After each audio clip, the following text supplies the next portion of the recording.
పరిశుద్ధ గ్రంథంలో తెస్సలోనికీయులకు రాసిన మొదటి పత్రికలో 4వ అధ్యాయంలో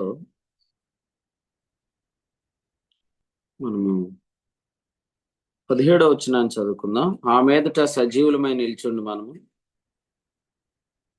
వారితో కూడా ఏకముగా ప్రభువును ఎదుర్కొనుటకు ఆకాశ మండలమునకు మేఘముల యందు కొనుపోబడుదుము. కాగా మనము సదాకాలము ప్రభువుతో కూడా ఉందుము. కాబట్టి మీరు ఈ మాటల చేత ఒకరినొకడు ఆదరించుకోండి.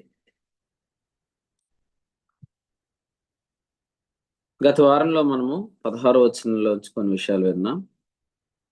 4వ అధ్యాయంలో 13వ వచనంలో నిరీక్షణ అనే మాట మనం చూస్తున్నాం. అలాగే 17వ వచనంలో 18వ వచనంలో ఆదరణ అనే మాట చూస్తున్నాం. 5వ అధ్యాయం 11 కూడా చూడండి. 5వ అధ్యాయం 11వ వచనం. కాబట్టి మీరు ఇప్పుడు చేయుచున్నట్టుగానే ఒకరినొకడు ఆదరించి ఒకరినొకడు క్షేమాభివృద్ధి కలుగజేయుడి. ఇక్కడ చూడండి, ఒకరినొకడు ఆదరించి ఒకరినొకడు క్షేమాభివృద్ధి కలుగజేయుడి. ఎక్కడైతే ఆదరణ ఉంటుందో అక్కడ క్షేమాభివృద్ధి ఉంటుంది. నిరీక్షణ లేని చోట ఆదరణ ఉండదు. ఆదరణ లేని చోట క్షేమాభివృద్ధి ఉండదు. రోమీయులకు రాసిన పత్రికలో నిన్న జూమ్ మీటింగ్ లో మనం 15వ అధ్యాయం మనం చదివిన చోట కూడా 2వ వచనంలో ఏమని చదవండి. 15:2. తన పొరుగువానికి క్షేమాభివృద్ధి కలుగునట్లు మనలో ప్రతి వాడును మేలైన దాని యందు అతనిని సంతోషపరచవలెను. పొరుగువానికి క్షేమాభివృద్ధి కలగాలి. 4వ వచనంలో అన్నాడు, ఏలయనగా ఓర్పు వలనను లేఖనముల వలని ఆదరణ వలనను మనకు నిరీక్షణ కలుగుటకై అన్నాడు. కాబట్టి నిరీక్షణ, ఆదరణ, క్షేమాభివృద్ధి, ఈ 3 పదాలు కూడా ఇక్కడ ఉన్నాయి. ఒక వ్యక్తికి క్షేమాభివృద్ధి కలగాలంటే అతన్ని మనం ఆదరించాలి. ఆ వ్యక్తికి నిరీక్షణ చెప్పాలి. అపోస్తల కార్యాలు 9:31 కూడా ఈ మాట ఉంది. మనం ఈ వచనాన్ని కూడా గమనించండి. చాలాసార్లు చదువుతాం. ఇక్కడ కూడా ఏముందంటే 31వ వచనంలో, కావున యోదయ గలిలయ సమరయ దేశములు ఎన్నంతటా సంఘము క్షేమాభివృద్ధి నొందుచు సమాధానం కలిగి ఉండెను. అక్కడ కూడా ఏముంది? ఆదరణ అనే మాట ఉంది. కాబట్టి ఆదరణ ఉంటే, నిరీక్షణ ఉంటే క్షేమాభివృద్ధి ఉంటుంది. క్షేమాభివృద్ధిని అపేక్షించే ప్రతి ఒక్కరు, లేదా పొరుగువాని క్షేమాన్ని, పొరుగువాని అభివృద్ధిని అపేక్షించేవారు తప్పకుండా ఆదరించే పని చేస్తారనమాట. క్షేమాభివృద్ధి కలిగించే పని చేస్తారు. కాబట్టి ఇప్పుడు చూడండి, మనం చదువుతున్న వాక్య భాగంలో తెస్సలోనికీయులకు రాసిన మొదటి పత్రికలో 4వ అధ్యాయంలో ఇక్కడ ఏం చెప్తున్నాడంటే 17వ వచనం 18వ వచనంలో, కాబట్టి మీరు ఈ మాటల చేత ఒకరినొకడు ఆదరించుకోండి అని చెప్తున్నాడు. ఇందులో మనం ఆదరణ పొందాల్సిన ఒక అంశం ఉంది. అదేంటంటే చనిపోయిన మన వారి విషయంలో ఆదరణ మనం పొందాలి. అంతకంటే ఈ దినాల్లో మన ఆదరణ పాడు చేస్తున్న ఒక దుర్బోధ ఇక్కడ ఖండించబడింది. అదేంటంటే ఒకసారి 17వ వచనం చదవండి. ఆ మీదట సజీవులమై నిల్చుండి మనము వారితో కూడా ఏకముగా ప్రభువుని ఎదుర్కొనుటకు ఆకాశ మండలమునకు మేఘముల యందు కొనుపబడదు. తర్వాత ఏముంది? కాగా మనము సదాకాలం ప్రభుతో కూడా ఉందుము. ఒకసారి ఈ వచనంలో మనకున్న ఆదరణ ఏంటో గమనించండి. 17వ వచనంలో మేఘముల యందు మనం కొనుకోబడిన తర్వాత అక్కడ తీర్పు ఉంటుంది. ఆ తీర్పులో మన క్రియలు పరీక్షించబడతాయి. ఎవరి క్రియలు బాగుంటే వాళ్ళే పరలోకం వెళ్తారు, ఎవరి క్రియలు బాగోకపోతే వాళ్ళు నరకం వెళ్తారు అని చెప్పే వాళ్ళ దుర్బోధ ఇక్కడ ఖండించబడింది. చూడండి 17 ఏముందండి? సజీవులమై నిలిచుండు మనము వారితో కూడా ఏకంగా ప్రభువుని ఎదుర్కోవటానికి ఆకాశ మండలమునకు మేఘములు ఎందుకు కొనుకోబడదు అన్న తర్వాత సదాకాలం ప్రభుతో ఉంటామని రాసేసాడు. గమనించారా ఈ మాట? ఎంతమంది ఉంటారు సదాకాలం ఎత్తబడిన వాళ్ళు? జాన్ అని చెప్తాడు.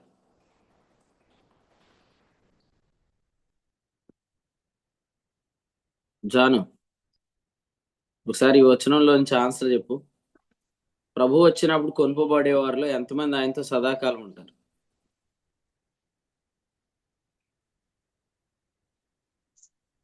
బట్ ఉం? ఆయన ఎంత విశ్వాసం ఉంచిన వాళ్ళు అందరూ ఎత్తబడతారు. అదే నేను 17 వచనం చెప్పాను, నువ్వు సరిగ్గా అనలేదు. ఆకాశ మండలమునకు మేఘములు యందు కొనుకోబడే వారిలో ఎంతమంది ప్రభుతో సదాకాలం ఉంటారు?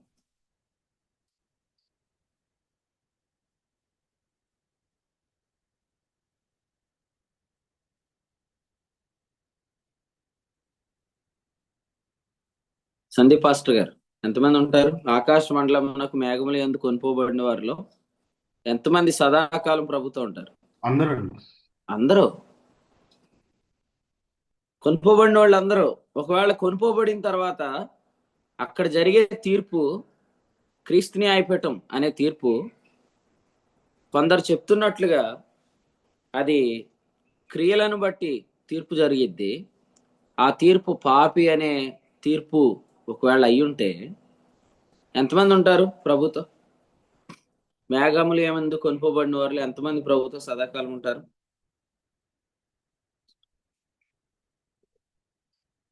జాన్ పాల్ గారు చెప్పండి. అందరూ ఉంటారు అన్న సదాకాలం. సార్ మీరు వింటలేదు సార్, మీరు సరిగ్గా వింటలేదు సార్, మీరు ఆన్సర్లు సరిగ్గా చెప్తలేదండి. ఎవరో ఉండరు. ఎవరు ఉండరు అని అంటే ఇప్పుడు మరి వీళ్ళందరికీ మేఘం పెట్టుకొని వెళ్ళటం ఖర్చు వేస్ట్ కదా.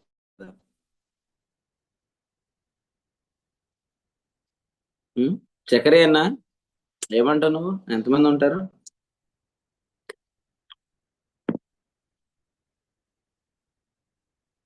చెప్పు, అక్కేదో చెప్పింది చెప్పు. మళ్ళా చెప్పమని చెప్తుందండి అక్క. అక్క మళ్ళీ చెప్పమంటుందా? మళ్ళీ చెప్తాను అయితే.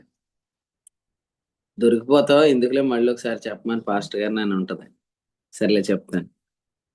ఇప్పుడు కొంతమంది ఏం చెప్తారంటే, కొంతమంది ఏం కాదు, మీరు వచ్చిన బ్యాక్గ్రౌండ్ లోనే ఏం చెప్తారంటే, క్రీస్తు న్యాయపీఠాన్ని ఏమంటారంటే వాళ్ళు తీర్పు అంటారు. తీర్పు అంటే ఏంటంటే మన క్రియలను బట్టి అక్కడ తీర్పు జరుగుతుంది. మన క్రియలు బాగుంటే పరలోకం, బాగోపోతే నరకం. ఎక్కడ జరిగిద్ది తీర్పు? యేసుప్రభు వచ్చినప్పుడు జరిగిద్ది అంటారు. ఇప్పుడు 17 వచనం ప్రకారం వారి గురించి అయితే ఏమని రాయాలి? ఆ మీదట సజీవులమై నిల్చుండి మనం వారితో కూడా ఏకంగా ప్రభువుని ఎదుర్కొనుటకు ఆకాశ మండలానికి మేఘములు ఎందుకు కొనుకోబడుదుము అన్న తర్వాత ఏముండాలి? ఆ తీర్పులో గెలిచిన వాళ్ళు, లేకపోతే ఆ తీర్పులో మంచి తీర్పు వచ్చిన సదాకాలం ప్రభుతో ఉండాలి అని ఉండాలి.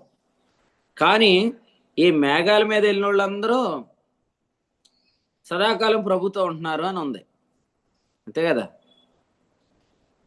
మీ హోప్ నెంబర్ ఎంత?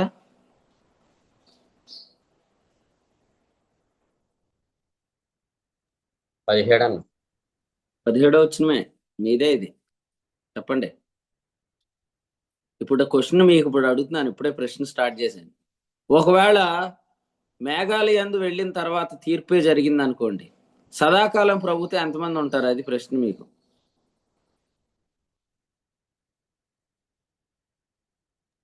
ఆయన అందు విశ్వాసం ఉంచిన వారు అందరూ పరలోకంలో ఉంటాం కదన్నా, సదాకాలం ఉంటామండి ఆయనతోని. అలాగే అలాగే సార్, మీరు ఏం చెప్తే అది కరెక్ట్. కానీ మీరు మా పెద్దలో, దేవుడు మా ఇచ్చాడు మిమ్మల్ని. స్టీఫెన్ రాజు అన్న, ఏమన్నా దీన్ని సాల్వ్ చేయి. ఎంతమంది ఉంటారు? మేఘములు యందు కొనుపోబడిన తర్వాత తీర్పు జరిగితే క్రీస్తు న్యాయపీఠం కాదు అది. ఇప్పుడు చాలా మంది క్రీస్తు న్యాయపీఠాన్ని క్రియలను బట్టి అక్కడ జరిగే తీర్పుని పరలోకమా నరకమా అనే తీర్పు అంటున్నారు కదా. అలాంటి వాళ్ళ దృష్టిలో మాట్లాడితే ఎంతమంది సదాకాలం ప్రభుత్వం ఉంటారు మేఘాల మీద వెళ్ళిన వాళ్ళు? యేసుక్రీస్తు అన్నా ప్రభువుని విశ్వాసించాలి, ఆనంద్ బాబు కొనుక్కోబడడానికి అవకాశం లేదు కదా. ఒక నిమిషం రాజానికి అవకాశం ఇయ్యి. చెప్పండి రాజన్న. అన్న యేసుక్రీస్తుని విశ్వాసం ఉంచకపోతే అసలు మేఘాల మీద కొనిపోయే అవకాశం ఉండదు కదన్నా. అదే ఇప్పుడు క్వశ్చన్ ఏంటంటే, మేఘాల మీద వెళ్ళారు యేసుప్రభు నమ్మిన వాళ్ళే వెళ్ళారు. యేసుప్రభు నమ్మి క్రైస్తవులే వెళ్ళారు మేఘాల మీద. క్రైస్తవులు వెళ్ళాక క్రైస్తవుల క్రియలు కూడా అక్కడ పరీక్షించబడతాయి, తీర్పు జరిగిద్ది అక్కడ. అలా జరిగితే ఆ క్రియలను బట్టి పాపి అని కానీ పరిశుద్ధుడని కానీ అక్కడ తీర్పు వస్తుంది. ఈ థియరీ ఏనండి, వీళ్ళు చెప్పే థియరీ ఏనండి. అట్లాగైతే సదాకాలం ప్రభుత్వం ఎంతమంది ఉంటారు? అది మీ ప్రశ్న. లేదని ఎవరు ఉంటారన్న. అది ఇప్పుడు రాజాని కూడా ఎవరు ఉండరు. ఇప్పుడు చెప్ప ఆనంద్ అన్న, నువ్వేనా మధ్యలో వచ్చావు? ఇందాక జకరయ్య గారు మంచి ఫ్లోలో ప్రార్థన చేస్తే నువ్వు మైక్ ఆన్ అయిపోయింది నీది. గట్టిగా 2 సార్లు ఆమె నన్ను భయపడి ఆపేశాడు ప్రార్థన. చెప్పు. కావాలని అన్నాడు స్టాప్ బోర్డు పెడతాకే. అవునా? ఇలాంటివి కూడా చేస్తున్నాడా? ఆగట్లేదు కదా ట్రైన్, అందుకని ఇంకా. ఏది మీదా అయిందా జకరయ్య గారు? అయిందండి, జకరయ్య గారి ట్రైన్ అండి. మీ ట్రైన్ వెళ్తుందా? రైట్. ఆనంద్ అన్న చెప్పు, ఆన్సర్ చెప్పు. ధర్మశాస్త్ర క్రియలను బట్టి ఎవరు నీతిమంతులు కారు గనుక అక్కడికి వెళ్ళిన తర్వాత పరలోకానికి నరకానికనే తీర్పు జరిగితే అసలు ఎవరు కూడా వెళ్ళరని నా ఉద్దేశం. 17వ వచనం ప్రకారం మేఘముల మీద కొనుపోబడిన వారికి అక్కడ జరిగే తీర్పు పాపి పరిశుద్ధుడనే తీర్పే అయితే మనము అని మనలో కొందరు అంటాడు. మనము అని అన్నాడంటే అక్కడ కొనుపోబడిన వాళ్ళందరూ సదాకాలం ప్రభుత్వం ఉంటున్నారు. కాబట్టి ఇప్పుడు ఒక్క దెబ్బలో ఒక యూనివర్సిటీనే కూల్చేయచ్చు ఈ వచనం పట్టుకొని. ఏమంటారు సతీష్ అన్న? ఈ వచనం పట్టుకొని ఒక దెబ్బలో యూనివర్సిటీనే కూల్చేయచ్చు. ఏ యూనివర్సిటీ అది? కాబట్టి ఇక్కడ గమనించండి, ఈరోజు తెస్సలోనికీయులకు రాసిన మొదటి పత్రిక 4వ అధ్యాయం 17వ వచనం ఒకసారి కానీ మీరు మనసు పెట్టి చదివితే, మేఘముల యందు కొనుపోబడిన వాళ్ళు అందరూ ప్రభుత్వ సదాకాలం ఉంటారు. కాబట్టి విశ్వాసకి తీర్పు లేదు. ఇది గట్టిగా మీరు చెప్పండి, విశ్వాసకి తీర్పు లేదు. క్రీస్తు న్యాయపీఠం అనేది పాపి పరిశుద్ధుడనే తీర్పు కాదు. అది పరిశుద్ధుల నీతి క్రియల విషయంలో మాత్రమే తీర్పు. అది మళ్ళీ పాపి అనే తీర్పు ఇవ్వదు. కాబట్టి ఎక్కడ కూడా మనం ఆ తీర్పు ఇవ్వకూడదు. పరిశుద్ధుల క్రియలు ఒకవేళ బాగాలేదనుకోండి, మనం ఏ తీర్పు ఇవ్వకూడదు? డేవిడ్ రాజ్ అన్న, ఏదో పెద్దవారు అడిగాను, కొంచెం నన్ను ప్రేమించి ఒక ఆన్సర్ చెప్పండి.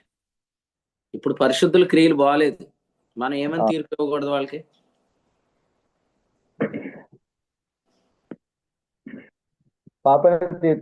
ఇవ్వకూడదు. పాపి అనే తీర్పు ఇవ్వకూడదు. ఎందుకంటే ఆ తీర్పు ఇంకెప్పటికీ లేదు, ఇంకెప్పటికీ లేదు. ఒకవేళ వాడు ఇస్తేనే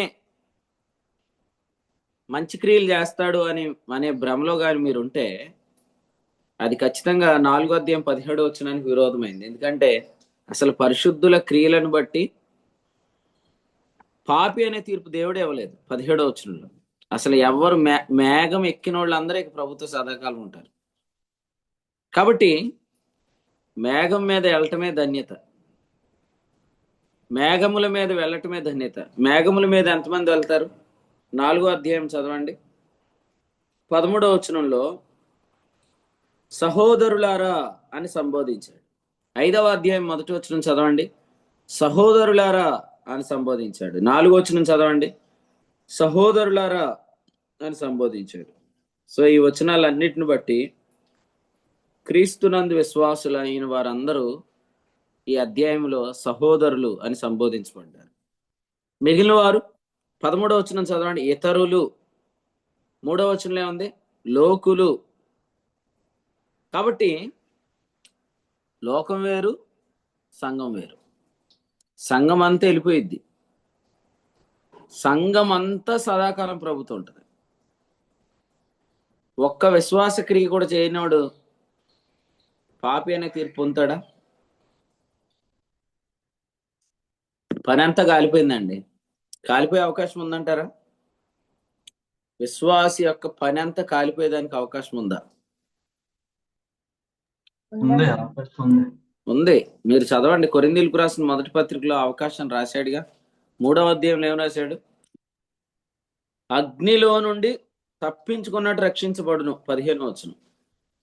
అగ్నిలో నుండి తప్పించుకున్నట్టు రక్షించబడును అని ఎవరి గురించి రాశాడంటే, ఒకని పని కాల్చివేయబడిన ఎడల. అంటే ఎవరి పని కాలిపోయిందో వారు అగ్నిలో నుండి తప్పించబడ్డారే కానీ పని అంతా కాలిపోయింది కాబట్టి వీడిని ఏం చేద్దామని ఆయన అక్కడ మాట్లాడుకొని చర్చించి ఒక 5 నిమిషాల్లో చెప్తాను ఆగాని మళ్ళీ వచ్చి నరకానికి కానీ కొన్ని రోజులు వెళ్ళొస్తావని ఏం అడగడు. ఇక లేదు. విశ్వాసి ఎప్పుడైతే రక్షణ పొందాడో ఆ రోజే మరణంలో నుండి జీవంలోనికి దాటాడు. ఇప్పుడు నేను ఒక ప్రశ్న అడుగుతాను. ఈ ప్రశ్న ఏంటంటే, అసలు ఈరోజు ఎంతమంది నమ్మకంతో క్రైస్తవ్యంలో ఉన్నారు?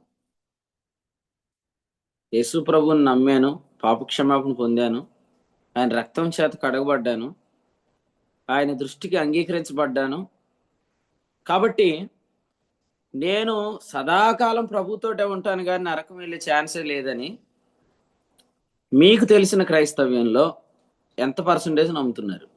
అది మీ ప్రశ్న. మీరు మార్క్ వేయండి. చాలా తక్కువ. లేదన్నా, అది అసలు ఎక్కడ వినబడేది అవకాశం లేదు. ఉమ్, చెప్పండి. మన పరిచయలో తప్పండి అక్కడ వినబడే అవకాశం లేదు. మీరు వినలేదు. చెప్పండి. ఇంకా మిగిలిన వాళ్ళు చెప్పండి. ఎంత పర్సంటేజ్ మీరు వింటున్నారు? మీరు గమనించారుగా క్రైస్తవ్యాన్ని, నడుచుకుంటూ వచ్చారుగా చాలా ప్రయాణం. ప్రశ్న అర్థమైందా? ఎంత పర్సంటేజ్ సుమారు? ఒక 20 వేద్దామా? 1%. 1%. 1%. ఎందుకంటే మనకి ఈరోజు క్రైస్తవ్యం అనేది యూట్యూబ్లో, సోషల్ మీడియాలో మొత్తం ఒకసారి చూసే అవకాశం వచ్చేసింది. అంటే మనం తెలియని ప్రజ ఎక్కడైనా ఉన్నారేమో అని అనుకోవడానికి లేదు కదా. ఈరోజు మనం టీచింగ్స్ వినొచ్చు. సో ఎవరి బోధ విన్నా చాలా మంది నమ్మేది ఏంటంటే రక్షించబడ్డాం కానీ సదాకాలం ఆయనతో ఉంటామనే నిశ్చేతలో బ్రతికే వాళ్ళు చాలా తక్కువ మంది ఉన్నారు. అయితే ఈ నిశ్చయత లేకుండా నిరీక్షణ ఉండదు. నిరీక్షణ లేనప్పుడు అది యథార్థమైన భక్తే ఖచ్చితంగా కాదు. ఎఫెసీ పత్రిక 4:24లో చెప్పినట్లుగా యథార్థమైన భక్తి చేయాలి అంటే ఆ వ్యక్తి ఖచ్చితంగా నీతి ఉండాలి. నీతి అంటే ఏంటంటే అక్కడ నేను నీతిమంతుడిని నిశ్చేత, నీతి అని మైమరు ఉండాలి. అది లేనప్పుడు యథార్థమైన భక్తి చేయరు. కాబట్టి ఈరోజు చూస్తున్న క్రైస్తవ్యం యథార్థమైంది కాదు. యథార్థత లేని క్రైస్తవ్యం నుండి యథార్థమైన ప్రసంగాలు, యథార్థమైన కార్యాలు రావట్లేదు. అయితే మీరు ఒకటి నమ్మండి. కొరింథీయులకు రాసిన 2వ పత్రిక 4వ అధ్యాయం 1వ వచనంలో ఏం చెప్పాడంటే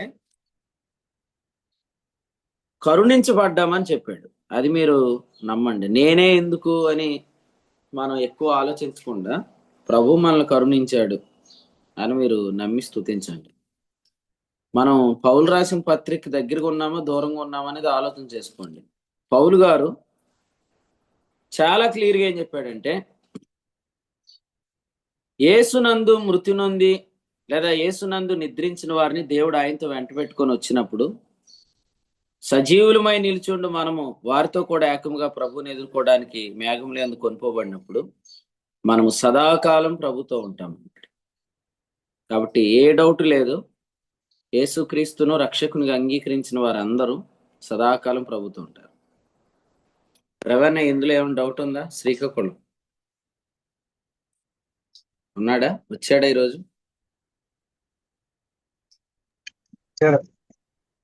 లేడు మరి.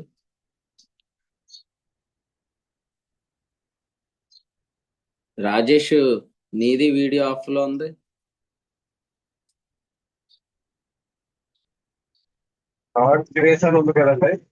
అన్నా గాడ్స్ గ్రేసా వీడియో ఆఫ్ చేసింది సహోదరుడిది? వీడియో ఆన్ చేసుకోండి. మీరు జూమ్ మీటింగ్ లో వీడియోలు ఆఫ్ చేసేసుకుంటున్నారు ఎందుకు? నేను ఎవరికైనా ప్రశ్న అడగాలంటే, మీకు కన్ఫ్యూజన్ లేకుండా కన్క్లూజన్ చెప్పాలంటే మీరు వీడియోలో ఆన్ చేసుకోవటం మంచిది. వీడియోలు ఎవరు ఆఫ్ చేసుకోవాలంటే అదిగో శ్రీనివాస్ బ్రదరు అలాంటి వాళ్ళు ఆఫ్ చేసుకోవాలి. వాళ్ళకంటే వాక్యం వినటానికి ఇంట్లో అనుకూలత ఉండదు. రైట్. సరే, సహోదరుడికి తర్వాత ఫోన్ చేసి అడగండి ఎవరైనా. ఇందులో ఎవరికైనా డౌట్ ఉందా? దయానందరావు అన్న,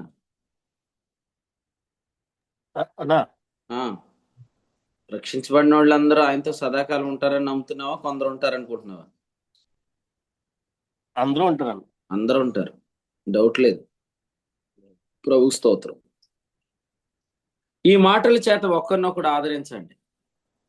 కాబట్టి మనం ఈ మాటలు ఎవరికైనా చెప్తే కొందరు మన మతం ఏదో లేదా మన సిద్ధాంతం ఏదో రుద్దుతున్నామని వాళ్ళు అనుకోవచ్చు, కానీ వారి ఆదరణ కొరకే మనం చెప్తున్నాము. అయితే వాళ్ళకి ఆదరించబడటం ఇష్టం లేకపోతే మనం ఏం చేయలేము.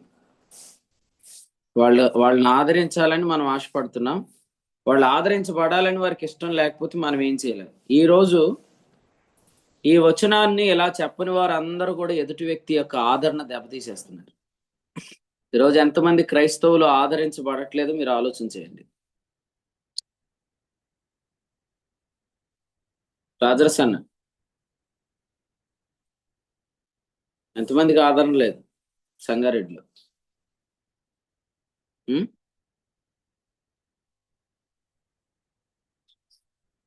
చెప్పు ఒకసారి, ఆదరణ చెప్పు.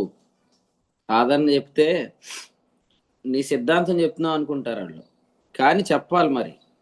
ఎందుకంటే మనము పొరుగువారి క్షేమాభివృద్ధిని ఆదరణ ద్వారానే కదా మనం కలిగించేది. కానీ ప్రజలు వినేటట్లేరు. ఎందుకంటే వాళ్ళందరూ ఏమి నమ్ముతున్నారంటే క్రీస్తు న్యాయపీఠం అనేది అది పాపి పరిశుద్ధుడనే తీర్పు తీర్చే పీఠం అనుకుంటున్నారు. ఎందుకంటే అందరూ నమ్మేది ఏంటంటే క్రియలను బట్టి తీర్పు జరిగిద్ది అనుకుంటున్నారు. సో అసలు క్రైస్తవి ఇప్పుడు చాలా మంది నమ్మేది ఏంటంటే మన యేసు ప్రభువుని నమ్ముకొని ఆయన కొరకు మనం నమ్మకంగా జీవించాలి. ఆయన కొరకు మనం ఎంత నమ్మకంగా జీవించామో దానికి అక్కడ పరీక్ష జరుగుతుంది. ఒకవేళ మనం ఆయన కొరకు నమ్మకంగా జీవించకపోతే అక్కడ జరిగే పరీక్షలో మనకు పాపి అనే తీర్పు వస్తుంది. అప్పుడు మన అగ్నిగుండానికి వెళ్తామని నమ్ముతున్నారు. అసలు నేను అంటాను, ఇలా నమ్మిన వాళ్ళు ఎంతమంది నమ్మకంగా జీవిస్తారు? నమ్మకంగా జీవించటం అనేది అసలు ఎక్కడి నుంచి స్టార్ట్ అయిద్దో వీళ్ళు వింటలేదండి బాబు.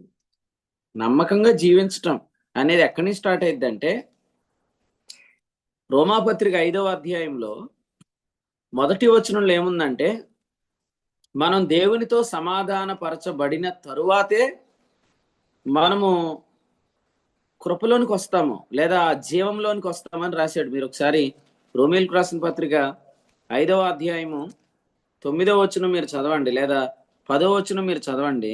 సమాధానపరచబడిన తరువాత జీవం అన్నాడు. కాబట్టి మీరు నమ్మకంగా జీవించటం అనేది సమాధానపరచబడిన తర్వాత అంశం. సమాధానం అంటే అర్థం ఏంటి? ఇంకా నీ మీద దేవునికి ఎప్పటికీ కోపం ఉండదని అర్థం. 9వ వచనం. ఇంక నీ మీద ఎప్పటికీ కోపం ఉండదు అన్న తర్వాత నమ్మకంగా జీవించడం స్టార్ట్ అయింది. ఈ లెక్కన దేవునికి నా మీద ఇంకా కోపం ఉంది, ఆయన దృష్టికి నేను ఇంకా అంగీకరించబడలేదు, ఆయనతో సమాధాన పరచబడలేదు అనే ఆలోచనలో నుంచి నమ్మకంగా జీవించడం సాధ్యమైద్దా? ఈ లెక్కన క్రైస్తవులు ఎంతమంది నమ్మకస్తులు ఉన్నారు చెప్పండి. ఇదేంటి ఉదయం ఎలా తేల్చేస్తున్నాడు మొత్తం అందరు గొడవ అనుకోద్దు. నమ్మకంగా జీవించడం ఎక్కడి నుంచి స్టార్ట్ అయ్యిద్ది? రోమాపత్రిక 5వ అధ్యాయము 10వ వచనం ప్రకారం సమాధానపరచబడిన వారమై అప్పుడు జీవం గురించి చెప్పాడు, కొనసాగింపు గురించి చెప్పాడు. ఇప్పుడు నమ్మకంగా జీవించటం అనే కొనసాగింపు సమాధానపరచబడిన తర్వాత కదా. కానీ సమాధానపరచబడ్డాము అని నమ్మట్లేదు. ఇంకా ఆయన కోపం నా మీద ఉండేదానికి అవకాశం ఉంది అనుకునే ఒక ఆలోచనలో నమ్మకంగా జీవించే వాళ్ళు ఎంతమంది? జాన్ పాల్, ఇప్పుడైనా చెప్తావా ఎంతమంది నమ్మకంగా జీవించేవాళ్ళు? ఆ జీవితం కలగదన్న వాళ్ళకి. అది ఉండరు. 1% కూడా కలగదు. 1% కూడా కలగదని అంతలాగా వద్దండి, అలా చెప్పొద్దండి అనేవాళ్ళు ఎవరైనా ఉంటారండి? అడ్డురండి ఒకసారి. 1% కూడా ఎందుకు కలగదో నేను చెప్తాను. ఎందుకు కలగదంటే క్రీస్తుకు వేరుగా జీవం ఏమి లేదు. క్రీస్తుకు వేరుగా జీవం ఏమి లేదు. కాబట్టి నమ్మకంగా జీవించటం అని వాళ్ళు అనుకునే వేరు, క్రీస్తులో ఉన్నది వేరు. మీరు మీరు గమనించారా? యేసుప్రభు ఏమన్నారు? నేనిచ్చే శాంతి వేరు, లోకమిచ్చే శాంతి వేరు అన్నారు కదా ప్రభు. యోహాను శాంతి మీకు అనుగ్రహించుచున్నాను, లోకమిచ్చినట్టుగా కాదు, నా శాంతినే మీకు అనుగ్రహించుచున్నాను. 14:27 27. నా శాంతినే అనే మాట ఒకసారి ఆలోచన చేయండి. మనం బయట నుండి అనుకునే శాంతి వేరు, క్రీస్తులో ఉన్న శాంతి వేరు. అలాగే హెబ్రీ పత్రిక 4:1 ఉంది, ఆయన యొక్క విశ్రాంతి అని ఉంది. సో మనం అనుకునే రెస్ట్ వేరు, ఆయనలో ఉన్న రెస్ట్ వేరు. అలాగే నమ్మకంగా జీవించటం అనేది ఈరోజు ఏదైతే ఉందో అది ఆయనలో ఉన్న నమ్మకత్వం. అది ఎవ్వరు టేస్ట్ చేయలేరు. ఒకవేళ నేను ఇలా అంటాను, సమాధానపరచబడ్డామని నమ్మనోళ్ళు నమ్మకంగా జీవించారంటే క్రీస్తులో ఉన్న జీవం భద్రంగా ఉందా, భద్రంగా లేదా? ఇశ్రాయేల్ అన్న, నీదే ప్రశ్న. ఓ ప్రశ్న నిన్ను అడగమన్నాడు ప్రభు. క్వశ్చన్ రిపీట్ చేయనే, ఆన్సర్ చెప్పే.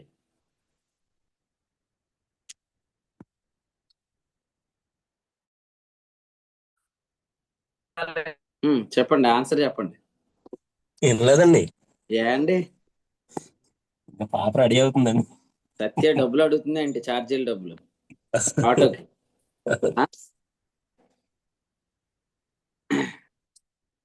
రత్నాజీ అన్న, నువ్వే కదా ఆయన నడిపించావు, నువ్వు చెప్పు అని.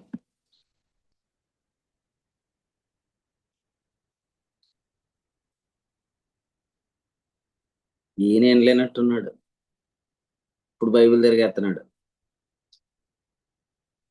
ఏంటి ప్రపంచ యుద్ధం ఏమైనా జరిగింది ఇంట్లో, అలా ఉన్నావా?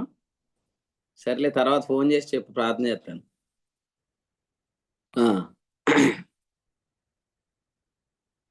ఎవరు చెప్తారు? భద్రంగా లేనట్టన్నా.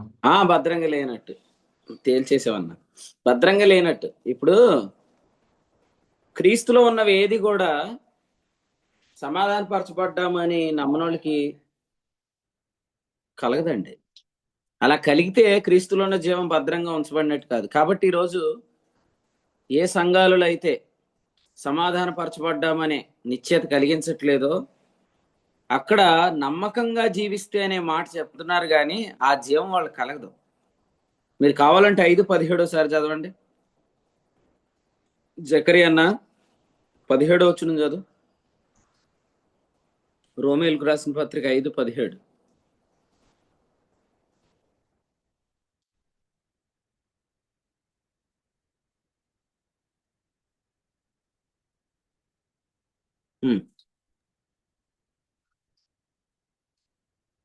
మరణము ఒక అపరాధం మూలమున వచ్చినదై. అది సరిగ్గా మరి కలజోడు ఇచ్చాడు దేవుడు నీకు. మరణము ఒకని అపరాధం వలన వచ్చినదై, ఆ ఒకని ద్వారానే ఏలిన ఎడల కృపాబాహుల్యమును నీతి దానమును పొందువారు జీవము గలవారై మరి నిత్యముగా యేసుక్రీస్తు అని ఒకని ద్వారానే ఏలుదురు. వెరీ గుడ్, బాగా. ఇక్కడ చూడండి, జీవము గలవారై అనే దాని ముందు ఏముందండి? నీతి దానమును పొందువారు అనే మాటను చూసారా? ఆ నీతి దానమును పొందువారు అనే పదం యొక్క అర్థం ఏంటంటే నీతిమంతుడైన అనే నిశ్చయతను కంటిన్యూస్ గా పొందువారు అని అర్థం. ఇప్పుడు నీతిమంతుడైన నిశ్చయత పొందకుండా జీవం ఎవరైనా పొందుతారా? క్రీస్తునందు ఉన్న జీవాన్ని పొందరు కదా. అప్పుడు నమ్మకంగా జీవించడం కలగదు. సరే, ఎవరి గురించి ఎందుకు, మనం ఇంతకు ముందు ఈ వాక్యం వెనక ముందు మనం కూడా నమ్మకంగా జీవించాలని అనుకున్నాం కదా. నమ్మకంగా జీవించడానికి మనం చేసిన కొన్ని యాక్షన్స్ చెప్పండి. ఆత్మ మనలో కలిగించిన యాక్ట్స్ కాదు నేను అనేది యాక్షన్స్. మనం చేసిన యాక్షన్స్, ఆత్మ కలిగించిన యాక్ట్స్ కాదు. చెప్పాను ప్రదీప్ అన్నోడు చెప్పు. మనం చేసిన యాక్షన్స్.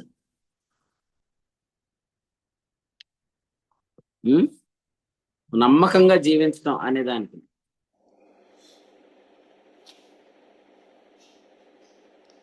పని చేస్తే పరలోకం. పని చేయాల, దేవుని పని చేయాల. ఓకే, ఇంకా అలాంటివి చెప్పండి. నమ్మకంగా జీవించాలని నిశ్చయం చేసుకొని మనం చేసిన కొన్ని నమ్మకంగా జీవించడం అనే యాక్షన్స్ ఏంటి? ఆదిలాబాద్ ప్రశాంత్ చెప్తాడంట ఒకటి. చెప్పు. 2 రోజులు కంటిన్యూగా చర్చికి రావడం క్రమంగా వెరీ టైంకి. గుడ్. అదొకటి. ఇంకోటి చెప్పండి. దశం భాగం అంట. రవాణా వచ్చాడు ఇప్పుడు. దేవుని స్తోత్రం. ఇంకా చెప్పండి. పరిశుద్ధంగా జీవించాలి. Very good. పరిశుద్ధంగా జీవించడం ఎంతవరకు కలిగిందో ర్యాన్సమ్ చెప్తాడు తర్వాత, ఎందుకంటే ఆయనే పెట్టాడుగా. నెక్స్ట్ చెప్పు జాన్. ఉపవాసం. మోడల్ కాపీ చేయడం. ఏం మోడల్? అనుకరించడం. ఎవరిని అనుకరించే చెప్పు నువ్వు కరెక్ట్ గా. ప్రమాణం అన్న. నీ పాట విన్నవాళ్ళు అందరూ స్టీవెన్సన్ గారే గొంతులో ఉన్నాడా అంటారు. నువ్వు మామూలుగా గాయకుడిని తీసేసి నువ్వు అనుకరించిన ఒక నమ్మకమైన భక్తుడి పేరు చెప్పు. నువ్వు అనుకున్న వాళ్ళు పర్లే, పేరు చెప్పేం కాదు. ఈయనలాగా నడవాలి, ఈయనలాగే ఉండాలని.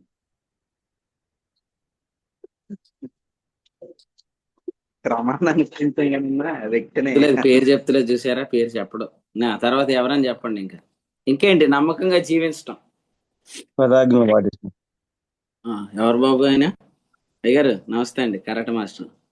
10 ఆజ్ఞలు పాటించడం. ఇంకా సమయానికి వెళ్ళిపోవాలా, సమయానికి. తర్వాత అసలు మీరు ఇంకా మీకు నమ్మకంగా జీవించడం గురించి చెప్తాను. ఖచ్చితంగా ఐరన్ చేసుకుని బట్టలు వేసుకోవాలి, ఫుల్ షేవ్ చేయాల. ఇంక చెప్పండి. ఇంక లేవా అలాంటి? ఫుల్ హ్యాండ్స్ అట్లా వేయాలా? White and white. చేతులకి ఫుల్ హ్యాండ్స్ బటన్ పెట్టేసుకుని బటన్ పెట్టాలి. శుభ్రంగా అలా నీట్ గా కొబ్బరి నూనె రాసుకుని ఈ టైప్ అనమాట యాక్షన్. ఇదంతా ఇదే యాక్షన్. ఇంకా ఉన్నారండి, ఇంకా చేసిన వాళ్ళు ఉన్నారు ఇక్కడ, మన వాళ్ళు చాలా మంది ఉన్నారు. స్తోత్రం. సినిమా పొరపాటున స్త్రీలు వాక్యం చదివితే ఏం చేస్తాం? నమ్మకంగా జీవించడంలో సౌలు లాగినట్లు లాగేస్తారు అంతే, బయటికి ఏడ్చేస్తారు. ఆ సౌలుకి వీళ్ళకి ఏం తేడలేదు, తెలుస్తలేదు వీళ్ళకి. కాబట్టి ఆలోచన చేయండి. మీరు ఇంకా ఆలోచన చేస్తే మీరు నమ్మకంగా జీవించడం అంటే అదే అనుకున్నారు. ఇప్పుడు చెప్పండి, క్రీస్తునందు ఉన్న జీవాన్ని ఎక్స్పీరియన్స్ చేస్తున్న వాళ్ళు, ఇప్పుడు మనం జీవిస్తున్న నమ్మకమైన జీవానికి అప్పుడు మనం చేసిన యాక్ట్స్కి ఏమైనా అసలు లింక్ ఉందా? ఏముండదు. కాబట్టి ఈ జీవం మనకి సమాధానపరచబడ్డామనే నిశ్చేతలోంచే కలుగుతుంది. అంతేనా? నర్సరావుపేట పాస్టర్ గారు చెప్పాలి. ఏం తప్పు చెప్తున్నానేమో, మీరు ఒకసారి కరెక్ట్ చేయండి. పునాది అనేటువంటి నిశ్చయిత లేనప్పుడు ఈ అనుకున్నంతా కూడా వేషధారనే అండి. ఖచ్చితంగా. అందులో నేను పిహెచ్డి చేశాను, మరి మీరు ఏం చేశారు నాది. ఖచ్చితంగా అదే జరుగుతుంది. అంటే వేషధారణ, ఇదంతా వేషధారణ. ఇప్పుడు చూడండి, కొంతమంది వాక్యాలను కూడా సినిమా డైలాగ్ లాగా చెప్పేసి వాళ్ళు ఏదో మర్మం చెప్పేస్తున్నామని చెప్తుంటుంటే మనం అవి చూస్తుంటే మనకు నవ్వుతుంది. కానీ కొంతమంది అది వాళ్ళు ఏమనుకుంటున్నారంటే ఈయనలాగా మనం ఎప్పుడవుతామని అనుకుంటున్నారు అందరూ.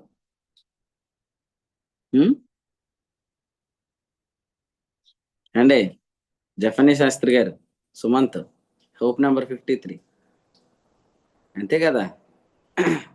ఆ పేరుతో నన్ను ఎందుకు పిలిచావంటే కొంతమంది అలాగ అయిపోదాం అనుకుంటున్నారు ఆయనలాగా. ఎందుకంటే ఆయన అలాగే చెప్తున్నాడు వాక్యాలు.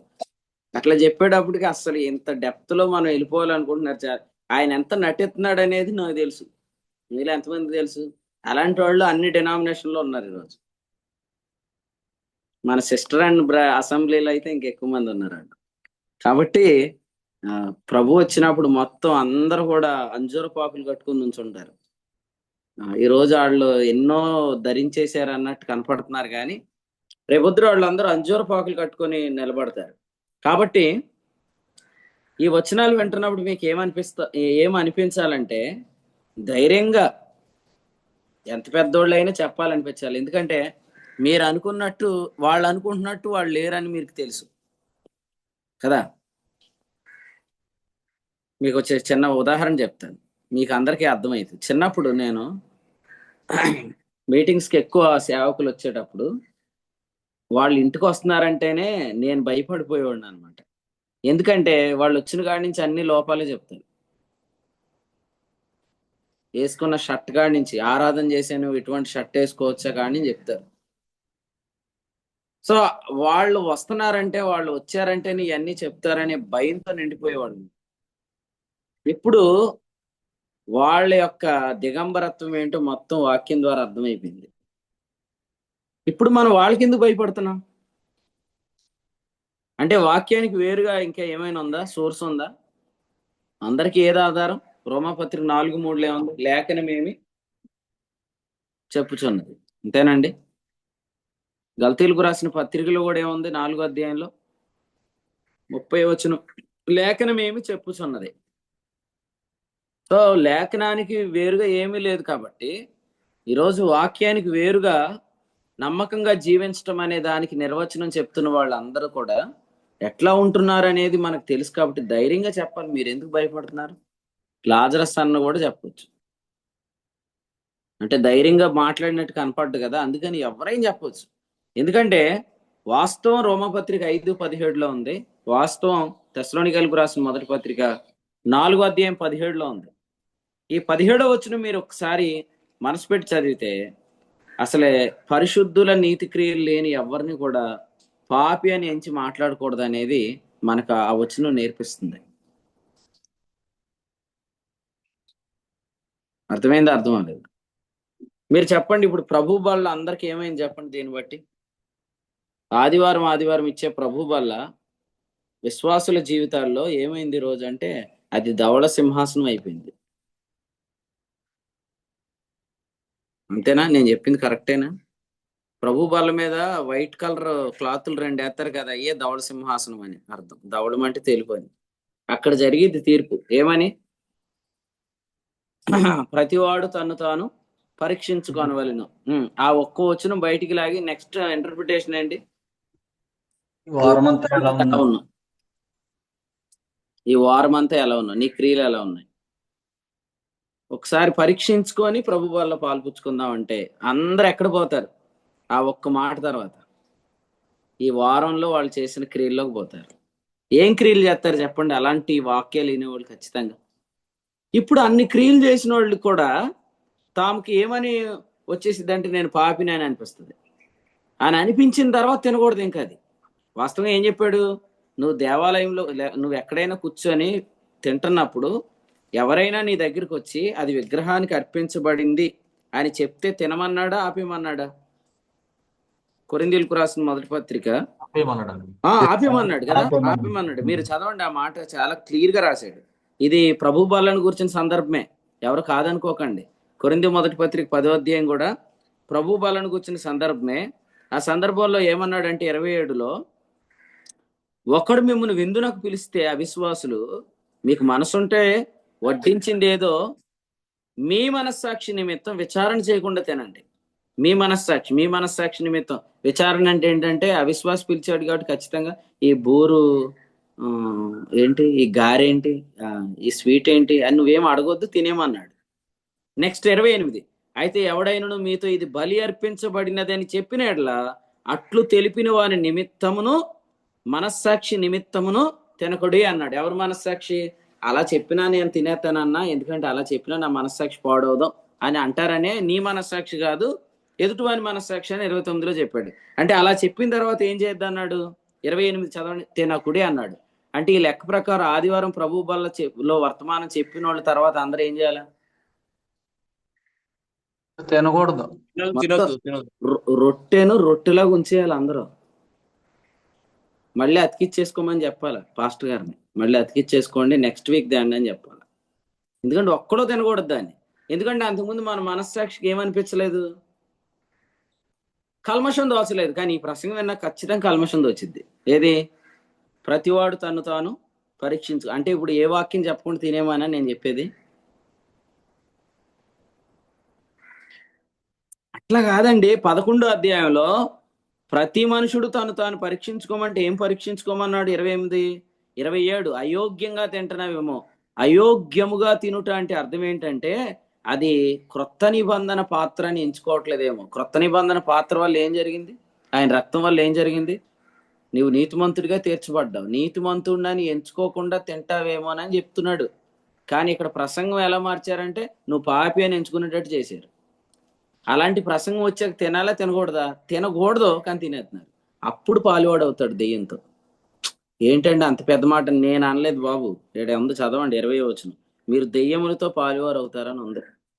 అంటే నువ్వు పాపి అని ఎంచుకున్న తర్వాత తింటే నువ్వు దెయ్యంతో అంటే ఆదివారం ప్రభు బల దగ్గర వర్తమానం చెప్పి దెయ్యాలతో పాలువారేటట్టు చేస్తున్నారు. ఏమో అందుకేనేమో మందిరాలకు వచ్చేవాళ్ళకి దెయ్యాలు ఉంటున్నాయి, కానీ ఏ గుడికి పోయేవాడికి దెయ్యాలు ఉంటలేదు సరిగ్గా.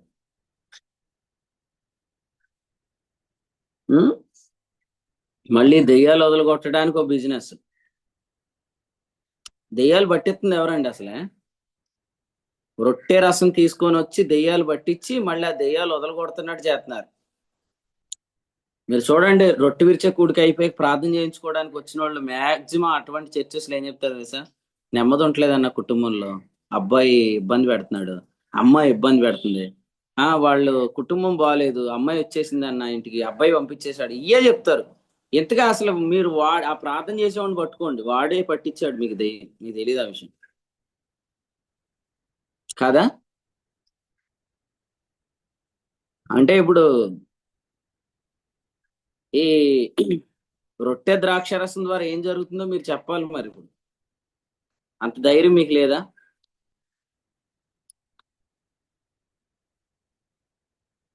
ఎందుకులే అన్నా, ఇప్పటికే తిడుతున్నారు. రక్షించబడిన వాళ్ళందరూ పరలోకం వెళ్ళిపోతారంటేనే తిడుతున్నారు. ఇప్పుడు మళ్ళీ ప్రభు బల ద్వారా దెయ్యాలు పడతాయి అని అంటే మాత్రం ఇక మా మీద పడతారంటారే మీరు. మరి యెహోషువ ఏమన్నాడు? నేను చూచినట్టే ఎవరికి భయపడక చెప్పానన్నాడు. చెప్పాక ఏం చేస్తారు? ఏడ్చేస్తారు. దేవునికి స్తోత్రం. మరి సౌలు అదే చేశాడుగా. మతాన్ని నమ్మిన వాళ్ళందరూ ఏడ్చేస్తారు మన బయటికి. ఎవరు సౌలు అండి? నేటి సౌలులు ఎవరు? యోధా మతములో ఆనాడు నిష్ట కలిగిన వాడు సౌలు అయితే, ఈనాడు క్రైస్తవ్యాన్ని మతంగా చేసిన వాళ్ళు నిష్ట కలిగిన వాళ్ళే నేటి సౌలులు. వాళ్ళు ఏం చేస్తారంటే ఈడ్చుకొని వెళ్ళిపోతారు పురుషుల్ని, స్త్రీలు. మన బయటికి లాగేస్తారు. ఏందయ్యా ప్రభు బలలో తను తాను పరీక్షించుకోమన్నప్పుడు ఈ వారం అంతా ఎలా ఉన్నావో పరీక్షించుకోమని చెప్తే ఆ వ్యక్తిని మేము దెయ్యాలు పట్టిస్తున్నామా అంటారు. ఖచ్చితంగా అదే జరుగుతుంది. ఎందుకు జరుగుతుంది అంటే ఆ వ్యక్తి తాను పాపి అని ఎంచుకుంది అంటాడు. ఇప్పుడు కల్మషంతో వచ్చే మనశ్శక్తి అంటున్నాడు. కానీ వాస్తవంగా ఏం జరగాలి తెలుసా? అదే కొరింథీ మొదటి పత్రిక 11 తర్వాత అధ్యాయం ఏది చెప్పండి అందరూ? ప్రభు బల తర్వాత అధ్యాయం కృపావరం 12. Very good, కృపావరం. మీరు కానీ నీతిమంతుడని ఎంచుకొని తింటే మీరు పరిశుద్ధాత్మతో పాలువారు అవుతారు. అప్పుడు మీకు టంగ్స్ యాక్టివేట్ అవుతాయి. ప్రభు వాళ్ళు తీసుకుంటే టంగ్స్ యాక్టివేట్ అవ్వాలి, కానీ ప్రభు వాళ్ళు తీసుకున్న తర్వాత దెయ్యాలు యాక్టివేట్ అయిపోతుంది. ఎంత హ్యాపీగా ఉన్నాం మనం ఈరోజు చూడండి. అసలు ఆరాధన జరుగుతున్నంతసేపు భాషలతో మాట్లాడుతూనే ఉండే గొప్ప కృపను దేవుడు మన కొరకు రాయించి ఉంటుండగా ఈ అనుభవానికి దూరంగా తీసుకెళ్ళిపోయారు. అందుకని వీళ్ళు భాషలు లేవని అంటాం. అందులో మనం అందరం భాషలు లేవని ఎందుకు అంటామంటే అవి వస్తే కదా ఉన్నాయని చెప్తే ఇది రావు కాబట్టి లేవు అంటున్నాం. ఏదైతే మనం ఎక్స్పీరియన్స్ అయ్యాయని లేనట్టేనా? అసలు మనం స్టార్టింగ్ లో రక్షణనే సరిగ్గా నమ్మట్లేదు. ఇవన్నీ లేవు అనే తీర్పు నువ్వు ఎవడు ఇవ్వటానికి? విశ్వాసకే నువ్వు సరిగ్గా తీర్పు తెచ్చినోడివి. విశ్వాసే నువ్వు పరలోకం వెళ్తావని తీర్పు తెచ్చినోడివి. క్రీస్తులో ఉన్న వాటి విషయంలో నువ్వెవడు నేనెవడిని తీర్పు తెచ్చడానికి? అవి నిలిచిపోయినాయి అని చెప్పడానికి. అవి నిలిచిపోయినాయి అని రాసింది ఎప్పుడు? పూర్ణమైనది వచ్చినప్పుడు. 13వ అధ్యాయం 10. పూర్ణమైనది వచ్చినప్పుడు అంటే అర్థం ఏంటి? రోమీలకు రాసిన పత్రికలు ఏం చెప్పాడు 8వ అధ్యాయంలో? మనం దేని కొరకైతే నిరీక్షిస్తున్నామో అది వస్తే నిరీక్షణతో పని ఉండదు అన్నాడు 24. మనం నిరీక్షించినది కనబడినప్పుడు నిరీక్షణతో, అంటే ఇక యేసుప్రభు వచ్చే భాషలతో మాట్లాడాల్సిన అవసరం ఏముంది? దాని గురించి చెప్తున్నాడు. కాబట్టి ఎంత మోసం నేటి క్రైస్తవంలో ఉంది. ఒకవేళ దేవుడు మిమ్మల్ని కరుణించకపోతే మీరు కూడా ఎక్కడుందరు చెప్పండి? మీ దృష్టికి పాపక నెప్తులోనే ఉన్నాం. మీరు అలాగే వేషాలలో ఉంటారు. ఉంటారండి. మీ దృష్టికి నేను ఎలా ఉంటాను చెప్పండి? ఆ? మొత్తం పాడు చేసేసాడు. ఈ నేటి దినాల్లో పుట్టాడండి ఒకటో వాడు మొత్తం క్రైస్తవాన్ని పాడు చేసేస్తున్నాడు అన్నట్టు ఉంటుంది. మరి మీకు అలా ఉంటే వాళ్ళకి అలాగే ఉంటాంగా. అలాగే ఉన్నాం మనం. ఇప్పుడు మనం ఎలా ఉన్నామంటే అందరికీ మనము సంఘాలు పాడు చేసేస్తున్నాం అనుకుంటున్నారు. కానీ వాళ్ళు అసలు సంఘం అనే దానికి అర్థమే లేకుండా చేశారు. కాబట్టి ఓపిక పట్టండి. క్రీస్తు న్యాయపీఠం దాకా మీరు ఎవరు చనిపోరు నాకు తెలుసు. ఒకవేళ వాళ్ళు చంపేస్తే అది కూడా చచ్చిపోయినట్టు కాదు. అర్థమైందా? కాబట్టి వాళ్ళు ఏదో చేస్తారని భయపడొద్దు. వాళ్ళు ఏదో చేస్తారని ఖచ్చితంగా భయపడొద్దు. ధైర్యంగా ఉండండి. ప్రభు మీకు అప్పగించిన దాన్ని చెప్పండి. సో ఖచ్చితంగా ఈ వాక్యాన్ని మనం గమనించండి.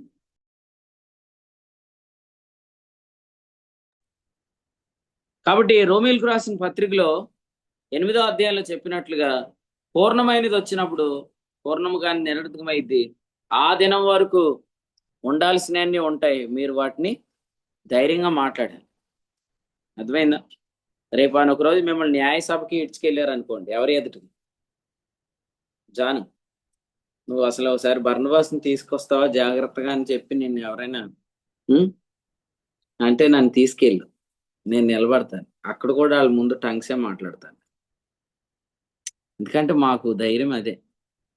తిమోతి 2:1-7 ఏం చెప్పాడంటే, దేవుడు మనకు శక్తియు ప్రేమయు ఇంద్రియ నిగ్రహం గల ఆత్మనిచ్చాడు. ఇంద్రియ నిగ్రహం అంటే ఏంటంటే మా నాలుకల అదుపులో ఉంచుకొని ఏది సమాధానం చెప్పాలో అదే చెప్పాలంటే అక్కడ కూడా మనం భాషలతోటే మాట్లాడతాం.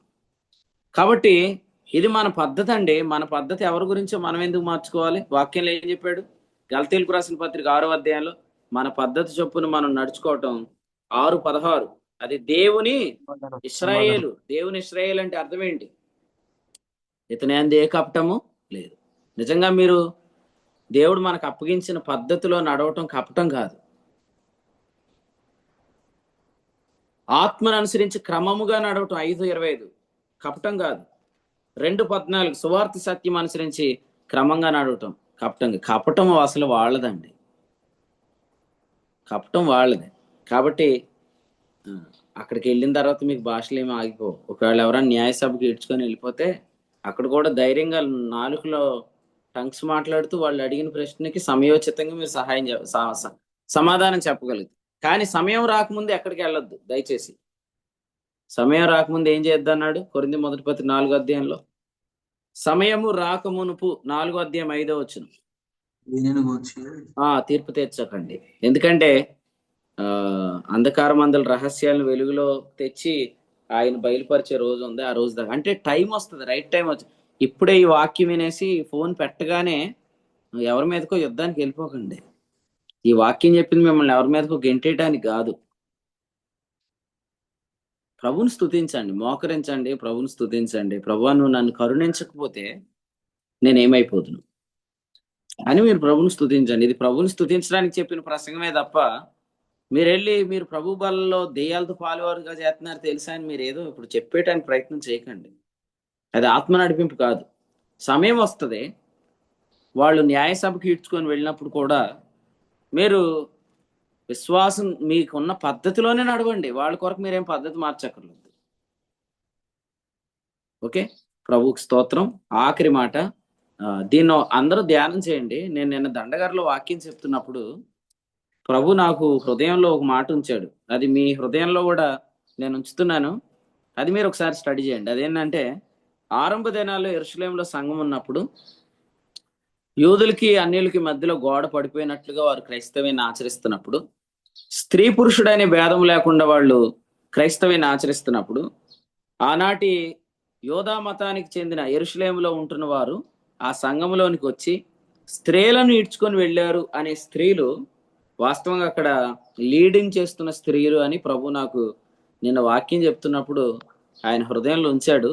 దాన్ని మీరు ధ్యానం చేయండి. అంటే ఆ రోజు సౌలుకి అంత కోపం ఎందుకు వచ్చిందంటే, ఇంటిలో ఉండాల్సిన మీరు, ధర్మశాస్త్ర ప్రకారం మౌనంగా ఉండాల్సిన మీరు, పురుషుడే ఎక్కువ అనే మధ్యగోడకు చెందిన మీరు, లేకపోతే ధర్మశాస్త్రానికి పద్ధతికి మతానికి చెందిన మీరు పాటలు ఎందుకు పాడుతున్నారు? మీరు వాక్యం ఎందుకు చెప్తున్నారు? మీరెందుకు కార్యక్రమాలు నడిపిస్తున్నారు? ఇది టోటల్గా యెరూషలేమును పాడు చేసే పని అని అతడు భావించాడు కాబట్టే అతడు స్త్రీలను ఈడ్చుకొని వెళ్ళాడు అనే మాట మీరు చదవండి. స్త్రీలను వాస్తవంగా అయితే ఈడ్చుకొని వెళ్ళటం అనేది ఎవరైనా ఆలోచిస్తారు, కానీ సౌలు ఆలోచించలేదంటే ఏ కోపంతో చేసి ఉంటాడు ఈ పని. సో సేమ్ ఈ రోజు అలాగే జరుగుతుంది. స్త్రీలను చాలా మంది ఈడ్చేస్తున్నారు బయటికి. ఎందుకు ఈడుస్తున్నారంటే వీళ్ళు ఏదో భక్తిహీనులు అన్నట్లు. వీళ్ళు వాక్యం చదివితే భక్తిహీనులు, పాటలు పాడితే భక్తిహీనులు, వాక్యం చెప్తే భక్తిహీనులు, నడిపిస్తే భక్తిహీనులు అని నేటి సౌలులు బయటికి లాగుతున్నారు, ఏడుస్తున్నారు. అయితే ప్రభుకు స్తోత్రం, ప్రభు వీటన్నిటిని గమనిస్తున్నాడు. మనం మాత్రం ఎవరికో భయపడి సత్యాన్ని దాచిన అవసరం లేదు, అది కపటం అవుతుంది. కాబట్టి మీరు దేవుని పద్ధతిలో నడవండి. అందరూ కూడా ఈ ఉదయకాలం తెస్సలోనిక మొదటి పత్రిక 4:17 మరొకసారి మీరు ధ్యానం చేయండి. నేను 50 నిమిషాలు మాత్రమే వాక్యం చెప్పాను, మీరు ఇంకో 10 నిమిషాలు మీరు ధ్యానం చేయండి. ప్రభు ఈ తలంపులు మన కొరకై దీవించును గాక.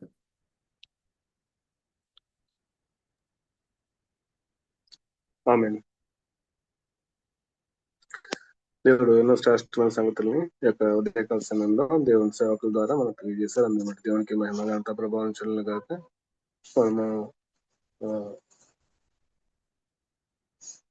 సంఘం అంతా సదాకాలం ప్రభుతో కూడా ఉంటుందని పడినప్పుడు సంఘం అంతా ఉంటుంది అని క్రీస్తులో మనం ఉన్నామనే నిశ్చయిత కలిగి ఉండాలని మనం దేవునితో మనం సమాధాన పరచబడిన తర్వాత మనం కృపలోనికి మన జీవనంలోనికి మనం వచ్చాము అని,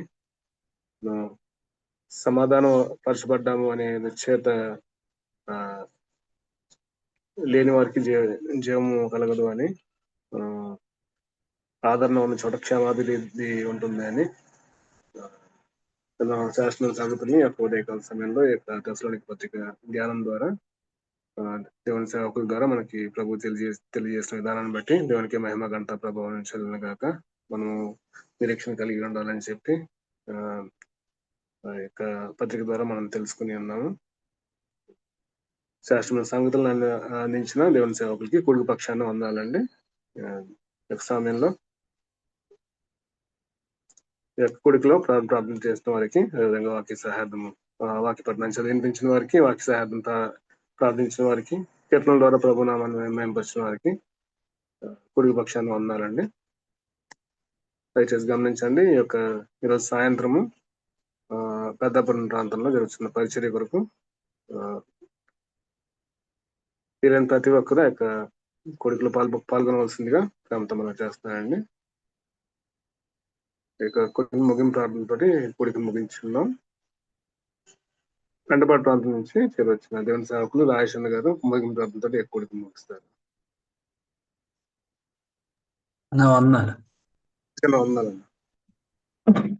ప్రార్థన చేసుకుందాం. పరిశుద్ధుడైన తండ్రి, ప్రేమ కలిగిన మా పరలోక దేవ, మీకు వందనాలు. మమ్మల్ని ఎంతో ప్రేమించినందుకు కృతజ్ఞతలు చెల్లిస్తున్నాం. ప్రతిరోజు ఆయన మా జీవమైన క్రీస్తును మేము ప్రభా నేర్చుకోవటానికి, జీవించటానికి మాతో మీరు మాట్లాడుతున్నందుకు మీకు స్తోత్రాలు. ఆత్మ ద్వారా మా జీవాన్ని మాకు కనబరుస్తున్నందుకే మీకు స్తోత్రాలు చెల్లిస్తున్నాం. తెస్సలోనికలకు రాసిన మొదటి పత్రిక 4:17 నుంచి, కాగా మనం సదా ఆయనతో కూడా ఉంటామనే ఆ మాటను బట్టి అనేక విషయాలు, అనేక సంశయాలు, ప్రస్తుతం క్రైస్తవ్యంలో ఉన్న అనేక నాయన తప్పుడు అభిప్రాయాలు కూడా మీరు నాయన ఖండించి మీరు చక్కగా వాటిని వివరించినందుకు స్తోత్రాలు చెల్లిస్తున్నా. ఎత్తబడిన వారు క్రియలను బట్టి కాక వారు విశ్వాసాన్ని బట్టే సదా ప్రభుతో ఎత్తబడుతున్నారని, ప్రభుతో ఉండటానికి కొనుపోబడుతున్నారని, క్రీస్తు న్యాయపీఠము, ధవల సింహాసనము ఈ రెండింటికి తేడా తెలియని వారు క్రీస్తు న్యాయపీఠం దగ్గర కూడా తీర్పు జరుగుద్ది పాపములకనే ఒక దురభిప్రాయంలో, చెడ్డ అభిప్రాయంలో ఉన్నారని మీరు తెలియజేసినందుకు స్తోత్రాలు. యేసు ప్రభుని విశ్వసించిన వారందరూ, అందుకనే పౌలు తనతో కలుపుకొని మనమందరము సదా ఉంటామనే సంగతిని చెప్పాడు. విశ్వసించిన వారందరూ సదా ఉంటారు. నాయనా, క్రీస్తునందు విశ్వాసమే మహిమ దేహం ధరించుకోవడానికి సిద్ధపాటు అనే సంగతి మీరు తెలియజేసినందుకు మీకు స్తోత్రాలు. మాత్రమే కాదు నాయనా, ప్రభు బల్ల విషయంలో కూడా మీరు సంగతులు క్లియర్ చేసినందుకు మీకు స్తోత్రాలు చెల్లిస్తున్నా. నిజముగా మరి ప్రభువా, పాపజ్ఞప్తి కలిగించే సంగతులు మీ శరీరము మీ రక్తం తీసుకోవటానికి ముందు చెప్పి పాపి అనే మనస్సాక్షి నాయన కలిగించి ఇప్పుడు పాలు పంపులు పొందమంటే నాయన అనేక మందిని నాయన దూరం చేస్తున్నట్టే ఆ ప్రభు బల్లకి. నిజంగా అపవిత్రుడు అనే మనస్సాక్షి ఎప్పుడైతే కలుగుతుందో అప్పుడు ఖచ్చితంగా దాంట్లో పాలు పంపులు పొందటానికి వీలు లేదు. అయినా అలా పొందుతున్నారని అంటే వారు దెయ్యములు బలలో పాలు పంపులు పొందుతున్నారు, దెయ్యములతో పాలువారుగా ఉంటున్నారని మీరు చెప్పారు. అయితే నిజంగా ప్రభువా, మరి ఈ దినాల్లో మమ్మను అలా కాకుండా వివేచించి ప్రభు బలలో పాలు పంపులు పొందే అనుభవం మాకు ఇచ్చారు. నాయన, వివేచించి తిని త్రాగుట అంటే ఏంటో మీరు మాకు తెలియజేశారు. క్రీస్తు రక్తము అనే క్రొత్త నిబంధనలో ఆ రక్తమును బట్టి మేము ఏమై ఉన్నామో అనే అనుభవంలో పాలు పంపులు పొందుతున్నాం. అట్టి అనుభవంతో ఆయన శరీరాన్ని పుచ్చుకుంటున్నాం కాబట్టి ఆయన శరీరం ద్వారా కలగాల్సిన స్వస్థత, బలము, దీర్ఘాయువు మాకు కలుగుతున్నాయి. అలా కాకుండా ప్రభు వల్ల మా స్వస్థత కొరకు దానికి నేను అర్హుణ్ణి, క్రీస్తు రక్తం పరలోకంలో కూర్చోబెట్టింది కాబట్టి నేను దానికి అర్హుణ్ణి అనే అనుభవంలో తినలేని వారందరూ కూడా నాయన వారు నష్టపోతున్నారు, వారికి అర్థం కావట్లేదు. కాబట్టి ప్రభు బలలో నువ్వెలా ఉన్నావు, నువ్వేం చేస్తున్నావు అని విశ్వాసిని నువ్వు అయోగ్యుడువు తినటానికని ఒప్పించడానికి ప్రయత్నం చేస్తున్నారు. నాయన, ఎంత బాగా అయోగ్యుడని ఒప్పిస్తే అంత మంచి మెసేజ్ అని మురిసిపోయే వాళ్ళని కూడా మేము చూసాం. నాయన, అట్టి భయంకరమైన పరిస్థితుల్లో నాయన ఈనాడు ప్రభు వాళ్ళని వారు క్రియేట్ చేసి ఉండగా, ఆ పరిస్థితులకు తీసుకొని వచ్చి ఉండగా అనేకుల్ని ఆ బల్ల ద్వారా కలిగే ప్రయోజనాల్లోనికి వెళ్లకుండా చేస్తున్నారు. ఈ సంగతులు కూడా ఈరోజు మీరు క్లియర్ చేసినందుకు మీకు స్తోత్రములు స్తుతులు చెల్లిస్తున్నా. కొరింథీయులకు రాసిన మొదటి పత్రిక 10వ అధ్యాయంలో నుంచి నాయన బల్ల గురించిన అంశంలోనే ఎదుటివాని మనస్సాక్షి నిమిత్తం తినొద్దని చెప్పిన అంశాన్ని బల్ల గురించిన ఆ కంటిన్యూషన్లోనే మీరు చెప్పారని విని మిమ్మల్ని స్తుతిస్తున్నాం. నిజంగా మరి ప్రభువా, ఆ ఎదుటివాని మనస్సాక్షి నిమిత్తం ఎవ్వరూ తినకూడదు అన్నట్టుగానే సందేశాలు ఉన్నాయి. అయినా సరే వారు పాలు పంపులు పొందుతున్నప్పుడు ఖచ్చితంగా వారు దెయ్యాల బలలోనే పాలు పంపులు పొందుతున్నారు. మాకైతే సరైన వివేచన ఇచ్చారు, అందుకు స్తోత్రాలు. మేమైతే నాయన ప్రభు బలలో పాలు పంపులు పొందుతున్నామని వివేచన మాకు ఇచ్చారు, మీకు స్తోత్రాలు చెల్లిస్తున్నాం. మీకే ఘనత, మహిమ, ప్రభావాలు ఆరోపిస్తూ ఉన్నా. ఈ ఉదయకాలం మీరు మాతో మాట్లాడినందుకు, మమ్మల్ని దర్శించినందుకు మీ కృతజ్ఞతలు చెల్లిస్తూ, మా మనస్సాక్షిని ఇంత బలంగా మీరు స్థిరపరుస్తున్నందుకే మీ కృతజ్ఞతలు చెల్లిస్తున్నా. మనస్సాక్షి నాయన కడగబడకుండా ఏ వ్యక్తి కూడా యథార్థంగా బ్రతుకుట అనేది కలగదు నాయన.